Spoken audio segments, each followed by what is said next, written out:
Hello once again from Deccan Dialogues. This is an interdisciplinary platform that offers a space to public intellectuals from across the country and from across the globe to critically analyze issues that face our nation. Through these dialogues, we wish to bring to our audiences a calm, informed, and nuanced analysis of various issues concerning us. We have today with us two prominent public intellectuals and economists, Parakala, Prabhakar, and Mohan, Guruswamy. In a few days from now, India will be celebrating 75 years of independence with what is being called Azadi Ka Amrit Mahotsav. 75 years of independence is perhaps the right time to take stock of where the country stands with regard to equitable development. Today's discussion will be focused on the uneven economic development of India. All the 5 southern states are doing much better than the northern states. The overall development in the south is far higher compared to the northern states. Population in the southern states is already at 0 growth, and it will soon begin to decline, while population in the northern states continues to grow. New measures are being introduced to deprive southern states of their dues from GST and statutory central grants. Delimitation exercise will reduce political representation in the union. Are the southern states going to be penalized for doing better than the northern states? Will such unequal development between the north and south threaten the federal structure? What are the ways in which such unequal development is likely to impact the country? Over to Mohan Guruswamy and Parakala Prabhakar. Prabhakar, think of the year of 1947 on August 15th.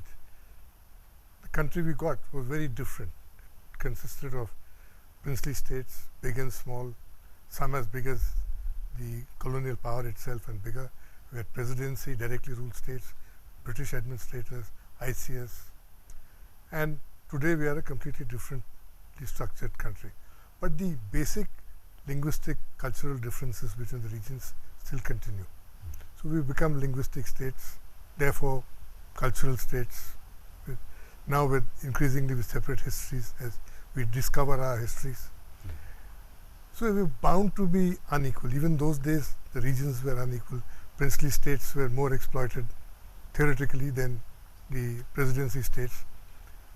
But today, after 75 years of this new experiment of India, of a nation of equals, of equal citizens, similar governments, we find that disparities have grown. What is the implication of this growing disparity for the union of states? We are supposed to be a union of states, not a unitary state. That's right. So, in broad unions, people with varied stages of economic development can function. You see it in the United States, you see it in Europe, you see it in any large federation, that you have regions which are different. But India is not really a federation. The tug has been for the last 30-40 years to pull it towards a centralized state. Now we become even more centralized than ever before. Now, what is the implications of this for the regions? Some regions are going to feel left behind, and rightly so. Places like Bihar haven't moved.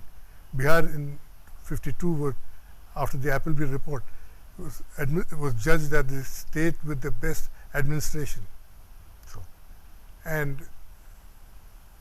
where is Bihar today? It's still at the bottom. Regions like Tamil Nadu, Andhra, and all were doing well. They've even done even better. So has Punjab. Punjab got a lot of benefits from the new government, water and all that. So we've got disparate investments also. But what is going to happen to us? How long can this go? When we are talking of a unified nation, one flag, one nationality, one language, maybe one religion. What does all this mean to the 4 southern states, for instance? Together they account for a substantial part of the GDP, and a smaller decreasing size of the population, less than a third now. Yes. So how long will this pull before fissures start appearing? You know, you have raised very important questions, Mohan, and I think this is the right time for us to ask certain very searching questions about our republic. In a few days' time, we are going to start off the Azadi Ka Amrit Mahotsav. We all celebrate that. It's a great achievement. You know, except for a few months in between 75 and 77, we have kept our democracy alive, and we stayed liberal, you know, for most of the our journey, except during the past few years, 6, 7 to 8 years time. You know, we celebrate this, but let us not bring it down to just kind of a flag waving kind of a patriotism, nationalism, celebrations, marking a few events, and having some kind of cultural events, etc. But I think what would really be very profitable is to ask these questions, and for an year we have to search for answers. I'll throw up certain questions in addition to what you have mentioned. Are we more free than what we were in 1947? Are we more healthy than what we were in 1947? Are we more prosperous than what we were in 1947? Are we more educated than what we were in 1947? Are we more employed, or are we more employable than what we were in 1947? What are our human development indices in comparison to what they were in 1947? You know, these are certain questions that come to my mind. But then I would look at them in two different perspectives. One is the temporal perspective, that is, what we were in 1947 and where we are today, comparing ourselves with what we were 75 years ago. The other one is the spatial. What we are today, what we were in 1947, what are the other countries, where were they in 1947 and where are they today? For instance, China, Singapore, Korea, not to speak about United States and European Union and those countries. So when you look at these, if you look at what we were in 1947 and what we are today, we might find, look, we have achieved a lot of progress. Our literacy levels, our per capita income, our gross domestic product, and our health, our longevity, most of the infrastructure, most of the human development indices have really registered substantial and impressive progress. But when we compare ourselves to the other countries, it could be Asian tigers, it could be China, it could be other countries, then we find that we have not really realized our potential. This is just to put the entire thing in an overall context, but then coming back to what you have raised initially, what is our republic today? It was conceived of as a union of states. Are we really a union of states today? Now, I do not want anyone to mistake you and me. I think I can speak for you as well as for me on this particular thing. We want a strong India. We want a strong center, but a strong center not at the expense of the states, not at the cost of enfeebling the states. It's not that we have 29 weak states and you have a strong center growing at the expense of states, taking away the powers of the states, financial powers, political powers. For instance, you can see the political trend. You have the center has in a day, with hardly any debate, has completely, knocked a state out of the map of our republic. J&K is no more a state. I'm not saying whether it is right or wrong. I'm not going into that. No, true. But then the fact that it has occurred without much of a debate is one. The secondly, various parties, various governments, not just the present government, have been riding roughshod over the states. Increasingly so, in the last 7 to 8 years. This is the political thing. You can see that in Karnataka. You have seen that in Maharashtra, in Goa, in Madhya Pradesh. These states. But then, if you look at the financial aspect of it, I think we should spend some time on dwelling on this particular thing.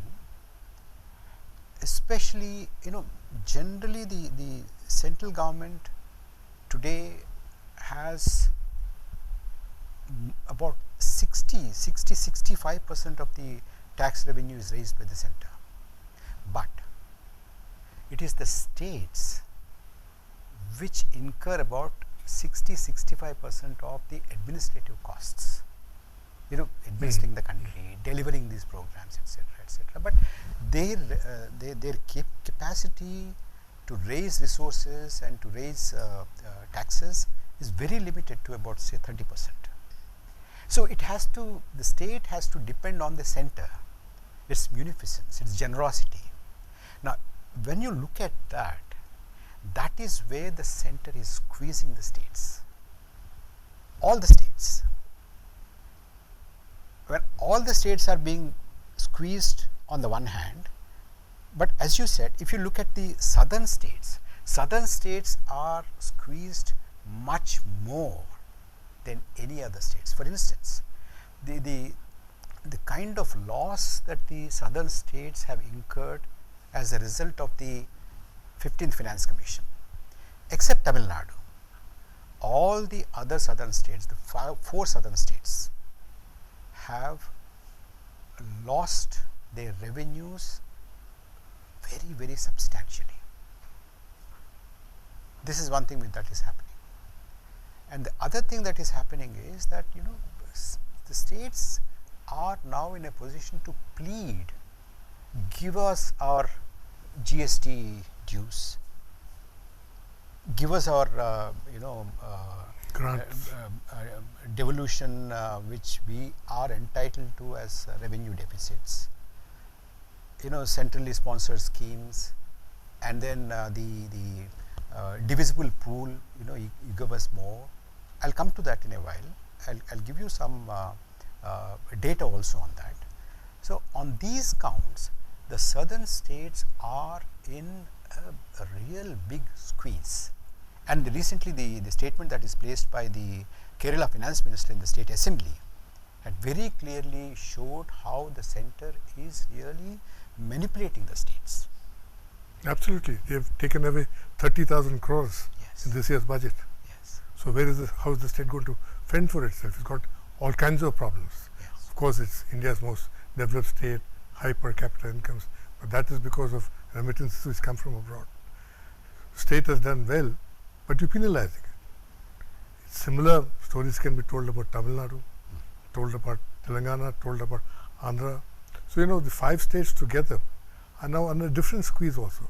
Politically, we might have less MPs because of delimitation, which this government is intent on carrying out with the new population, the new census. We stopped at 71, but if you get on to the 2011 census, you get a different set of. So, what you are doing is, you're talking of a strong center, but I'm more worried about a more representative center. Should reflect all our aspirations, not the aspirations of the regions which put them there. So, that is my big concern. This kind of a move that you're talking about, the 2011 census, this move had started in a very pronounced way in the 15th Finance Commission. Yep. Instead of taking the 1971 census, which was agreed upon, by which the southern states or the states that have strictly followed the family planning and population control policies and so that they are not penalized, both financially as well as politically. But the first step under the 15th Finance Commission to take not 1971 census as the base, but 2011 census as the base, has really threatened. And you very well understand the vertical devolution from the center to the states also depends upon the size of the population. Once the size of the population is not 1971 but 2011, now I'll give you some data which tells us how much they have really lost. For instance, Andhra Pradesh, under the 14th Finance Commission, the share of the 42% which was to be devolved vertically from the center to the state, under 14th Finance Commission, Andhra Pradesh got 1.81. In the present 15th Finance Commission, it is going to get 1.69. Karnataka 1.98 it got, now it is going to get 1.49. Kerala, it got 1.05 under 14th, now it is going to get 0.8. Tamil Nadu, it got 1.69 in the 14th, now it is going to go slightly marginally. Instead of 1.69, it is going to get 1.72. Telangana, it got 1.02 under the 14th Finance Commission, it is going to get 0.87. So, it is a huge loss for all the 4 southern states except Tamil Nadu. And if you look at the divisible pool, in the divisible pool, the Andhra Pradesh got 4.31 under the 14th Finance Commission, now it is going to get 4.11. Instead of 4.31, it is going to get 4.11. Karnataka, instead of 4.71, which got in 14, is going to get 3.65. Kerala, it got 2.5 earlier under 14th Finance Commission, it is going to get 1.94, sorry. And Tamil Nadu got 4.02 under 14th Finance Commission, it is going to get 4.19. Telangana 2.43 under the 14th Finance Commission, 15th Finance Commission, it is going to get 2.13. So massive. The chairman of the 15th Finance Commission, somebody I worked with before in government together, we were colleagues. And there are certain attitudinal issues which come to the fore. Comes from a particular state which he also believes has been victimized. And many of us believe that it didn't do well because it didn't get enough. But the way to sort that out is not to penalize others, but to do something. That's why central government was asked to give a special status for that particular state because of the historical baggage. Instead of giving them that package, which the Prime Minister talked about several times, he used to go around to Bihar and say, I'm giving you 100,000 crores, I'm giving you, huge numbers, but not a pie arrived. It was some kind of an auction actually. Absolutely. You want 50,000, you want 70,000, you want 1 lakh. And he offered 70,000 crores in Jammu Kashmir. So, he did all that, but didn't give anything. But now what they are doing is they're taking from other states which have done well, who are actually at a different demographic curve. We will need more money now. As we come to zero population growth the next 3 or 4 years, we will need more money to support an elderly growing and aging population. You will need more medical care. You will need all these things. And you will need more productivity in labor. So all this, we need more money. At that time, when you are on your way down, you're getting hit. And what does it mean to a union of states, a union of equals, a union of several nationalities? How are you going to? So, this difference in performance comes out of good government, historical reasons for it. But, take the South. The South had only 1 presidency and 3 princely states. Yet it did well. And the North had a huge presidency. Bengal to Delhi was presidency, and Punjab didn't do well. Why? So, issues of government, reorganizing of public administration, all need to be discussed. But these things are never discussed. Instead, you say we will hit you in the pocketbook. If you take away 30,000 crores from Kerala in 1 year, a small state, you're actually making a huge hole in it. I don't know the equivalent numbers for Telangana and for Tamil Nadu, but I'm sure they're pretty big, even for Andhra. Oh, it's going to be big. I think it's going to range anywhere between, if you take for each individual states from the southern region, I think it's going to take away anywhere between 20,000 crores to 25,000, 30,000 crores. And the argument, the Revadi argument which the Prime Minister made, that these people are distributing sweets to the public to get votes, and that is irresponsible government. Now, direct transfer of benefits is something which economists all over the world are now agreed. Yes. That you must do. If people have nothing, you've got to give something. America does it now. You know, all these elements which the Prime Minister is talking today, which the GST Council or the Government of India, Ministry of Finance is doing, all these elements are found in the 15th Finance Commission. Even the terms of reference are so loaded against the states, so loaded against the southern states, so loaded against those states which are economically performing much better. Because you see, at that time the Karnataka Chief Minister, then Karnataka Chief Minister Siddaramaiah said, you know, for every rupee that Karnataka pays to the central pool in terms of taxes, it's getting 60 paisa. 49 paisa. Yeah, 49 paisa, yes. 49 paisa. And for every rupee that Uttar Pradesh is paying, it was getting 1 rupee 79 paisa. Yes, but then you should show me results. If you've done that, if you're doing that in Bihar, show us results. Matter of fact, you don't get results at all. This and it's getting worse.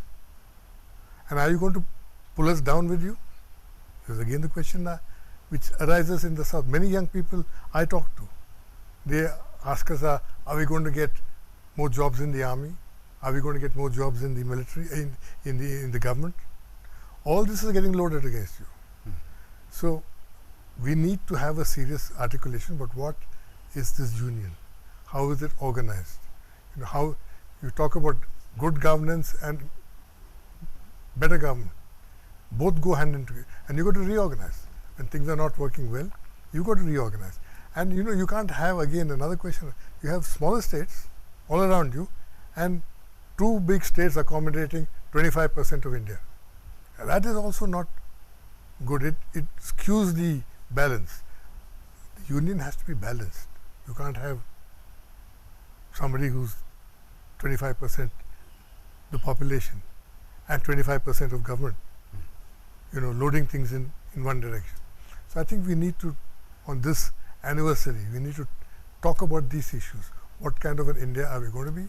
Are we going to be what the Mughals ran, a centralized regime, or what the British ran, a highly centralized regime?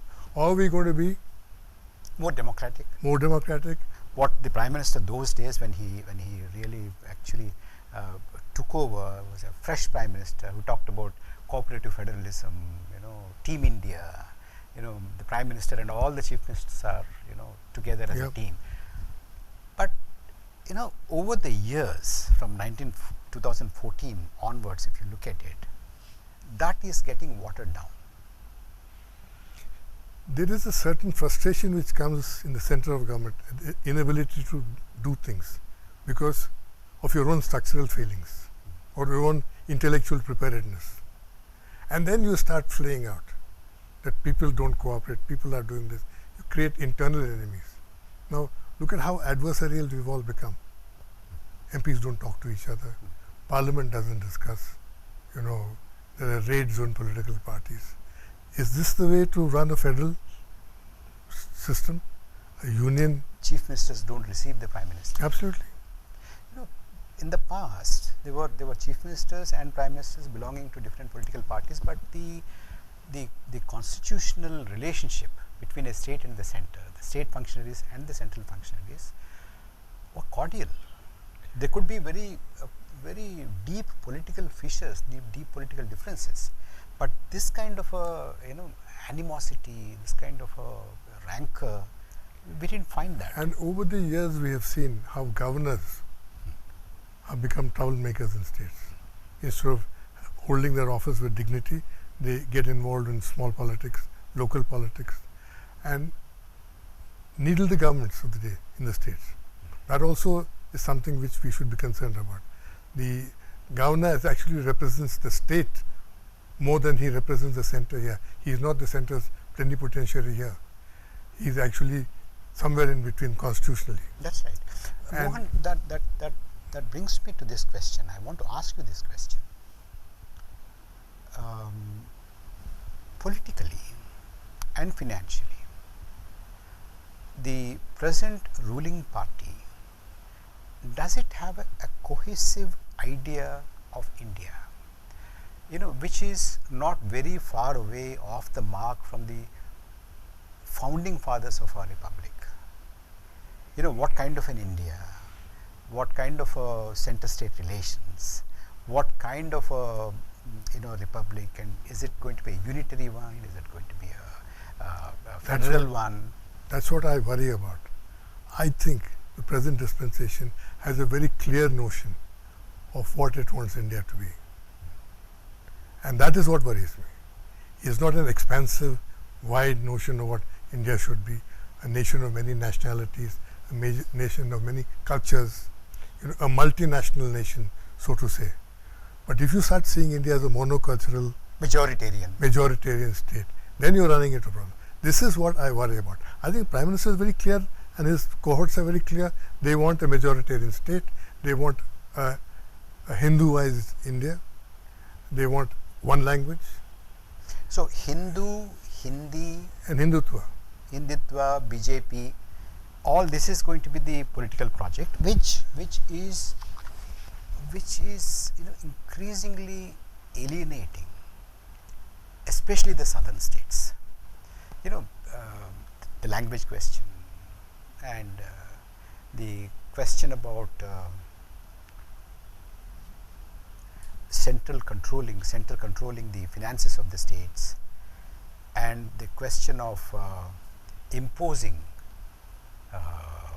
their political ideology, the hijab controversy and things like that. True, if you have 18% of your population are Muslims, you can't afford to have such controversies. You're going to have inclusive politics, inclusive policies to say that you can wear your hijab, you can wear your turban and still be one of us. Yeah. And we're all together. But you can't use that as flags of differentiation. This is not France.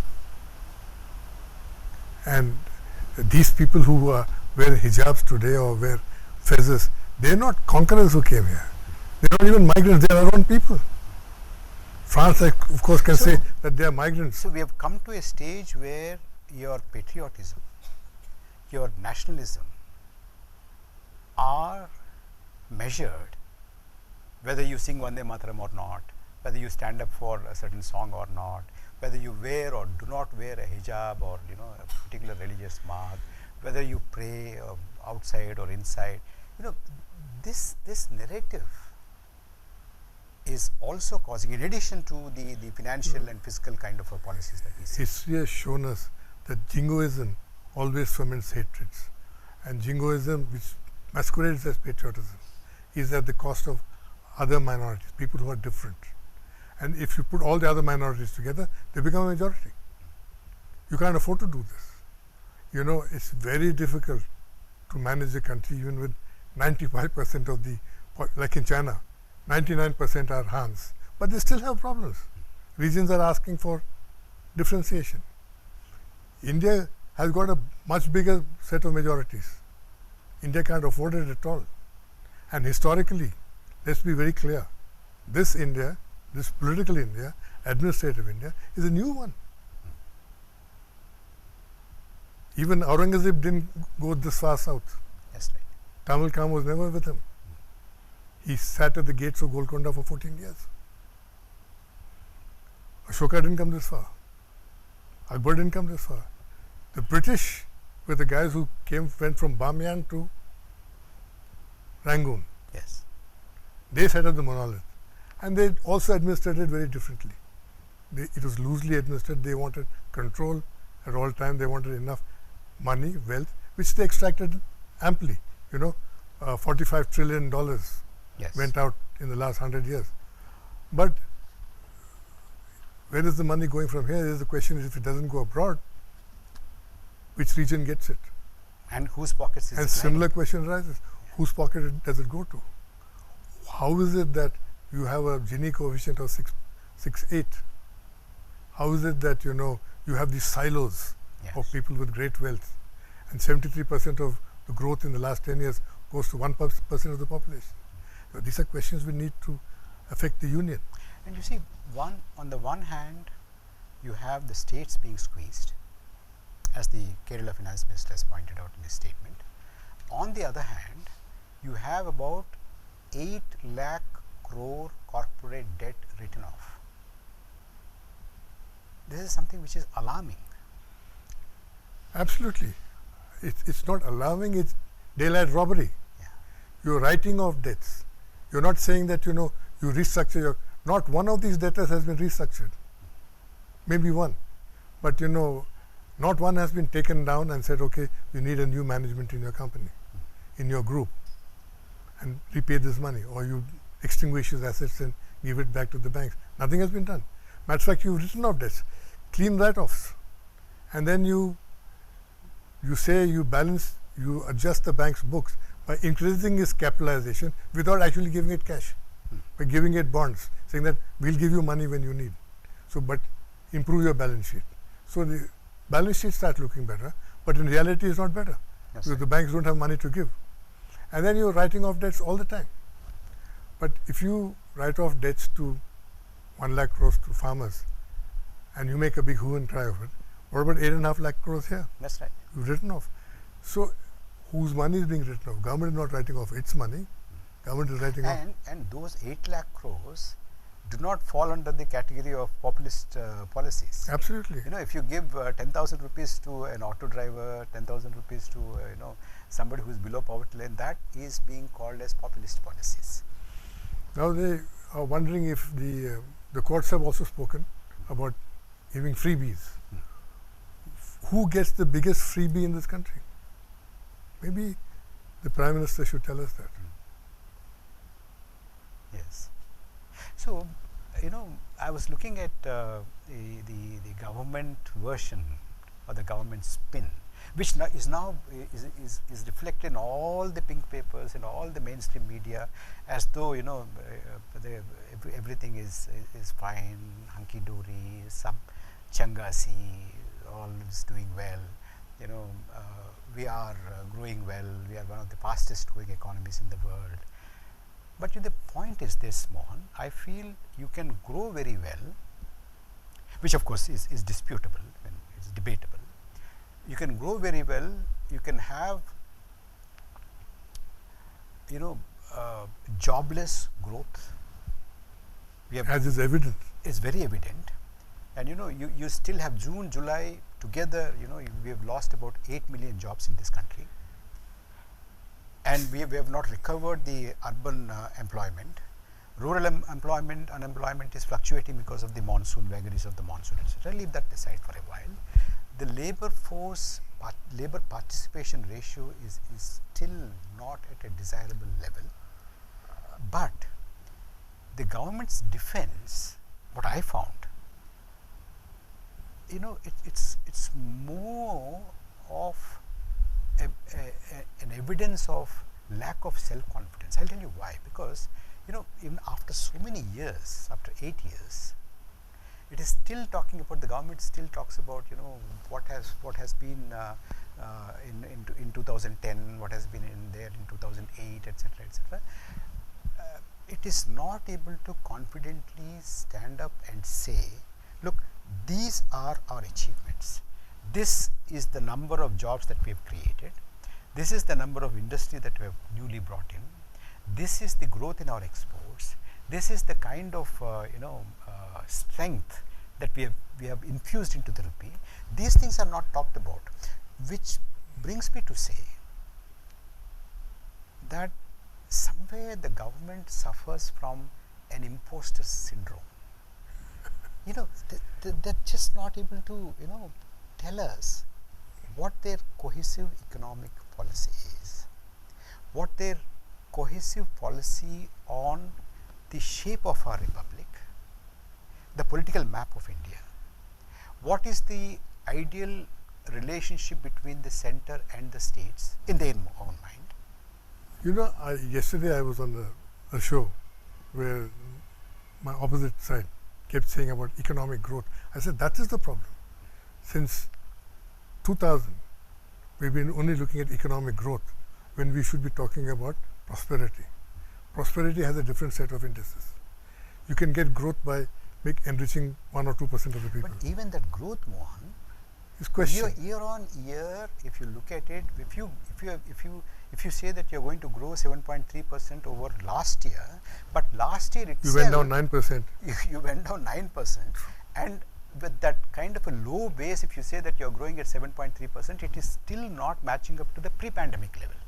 You see, it's like a man clutching a tube in a fast-flowing river. The tube will take you bouncing along for a while. Yeah. At some stage, either you get tired or the tube gives way.